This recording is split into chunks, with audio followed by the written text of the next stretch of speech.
Olá gente, bom dia, Estamos aí mais um dia de viagem. Dessa vez o nosso destino é o Uiramutã.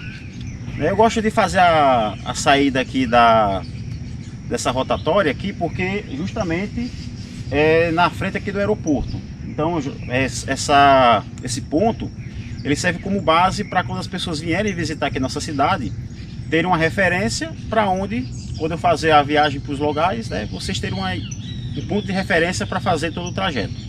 Então o destino de hoje é o Uiramutã, uma estrada difícil de chegar lá, tem um pedaço de asfalto e um grande pedaço de estrada de chão. Então gente, eu vou convidar vocês aí para participar dessa viagem, dessa aventura. Bora lá?